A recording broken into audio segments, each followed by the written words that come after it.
Le mercredi 6 septembre 2023, le média Factuel a révélé que la députée de la France insoumise Rachel Keke bénéficiait toujours d'un logement social et ce, plus d'un an après son élection.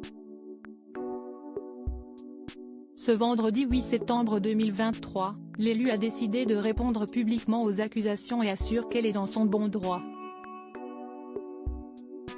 Un temps compté, la crise du logement et l'inflation touchent les Français de plein fouet. Alors que certains réclament une meilleure exemplarité des politiques, d'autres demandent des actions plus symboliques. La polémique autour de Rachel Keke ne va pas aider. En effet, le mercredi 6 septembre 2023, le média Factuel a révélé que l'élue insoumise bénéficiait toujours d'un logement social et ce, malgré son salaire de députée. Une rémunération évidemment importante par rapport aux revenus moyens des bénéficiaires de logements sociaux. Selon les informations du média en ligne, Rachel Keke habite au sud de Paris, dans un logement de 4 pièces, d'environ 80 mètres carrés à Chevilly-Larue. Avec elle, ses 4 enfants, âgés de 14 à 23 ans. Contactée par les journalistes de Factuel, l'élue insoumise a expliqué que, S et enfants vont à l'école à Chevilly-Larue, c'était plus simple de garder ce logement social. Elle a ensuite rajouté que son bailleur lui a assuré qu'elle pouvait continuer de profiter du logement social, mais à condition de payer un surloyer.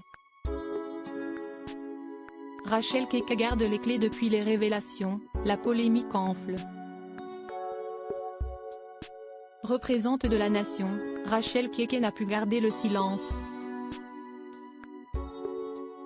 Ce vendredi 8 septembre 2023, sur son compte X, anciennement Twitter, la députée insoumise a répondu.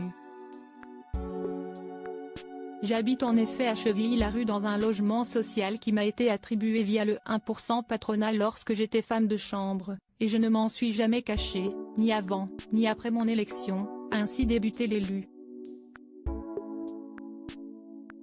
Dans la suite de son communiqué, elle confirme une nouvelle fois avoir contacté son bailleur social au moment de son élection. Valofi m'a informé que je pouvais garder mon logement en réglant un surloyer, a-t-elle indiqué une nouvelle fois. Maintenant que l'affaire a été rendue publique, la députée va-t-elle garder son logement ou le quitter sous la pression de ses opposants politiques? Je ne conçois pas mon rôle d'élu comme une carrière. C'est un engagement, pour un temps limité. Ma vie d'avant continue et continuera après mon mandat de députée, a-t-elle affirmé, assurant que rester dans ce logement lui permettait de mener à bien son mandat au plus près des réalités du terrain.